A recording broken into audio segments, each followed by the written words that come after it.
And that's why they say in the Constitution, and to the republic for which it stands, one nation under God, to anticipate, la la la, you know what I'm trying to say, and justice for all. But how you going to do that if God is not in government? God is supposed to be in government. And there's supposed to be people representing God in government. But there isn't. That's a whole nother conspiracy. So that's why I don't take government seriously. That's why I don't take society seriously.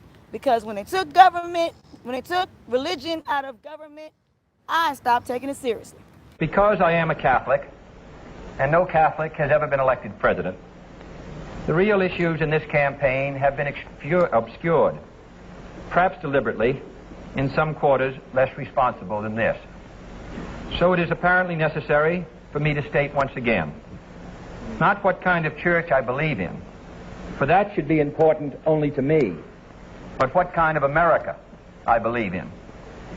I believe in an America where the separation of church and state is absolute, where no Catholic prelate would tell the president, should he be Catholic, how to act, and no Protestant minister would tell his parishioners for whom to vote.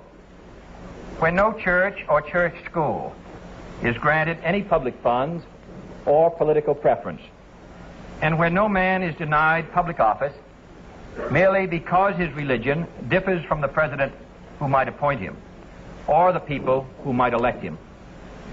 I believe in an America that is officially neither Catholic, Protestant, nor Jewish, where no public official either requests or accepts instructions on public policy from the Pope, the National Council of Churches, or any other ecclesiastical source, where no religious body seeks to impose its will, directly or indirectly, upon the general populace or the public acts of its officials, and where religious liberty is so indivisible that an act against one church is treated as an act against all. For while this year it may be... I don't take nothing that none of these politicians say seriously, because without morals in government, government's never going to run right. And because every decision that's made is made by Britain. Y'all keep thinking that we run this country. No, we don't. There's a whole nother country that runs our country. Britain. Because who you think came over here and got rid of the Indians? The British. And the British are not about having religion in government.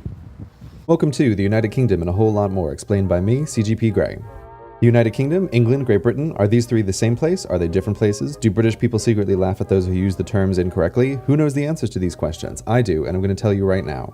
For the lost, this is the world, this is the European continent, and this is the place we have to untangle. The area shown in purple is the United Kingdom. Part of the confusion is that the United Kingdom is not a single country, but instead is a country of countries. It contains inside of it 4 co-equal and sovereign nations.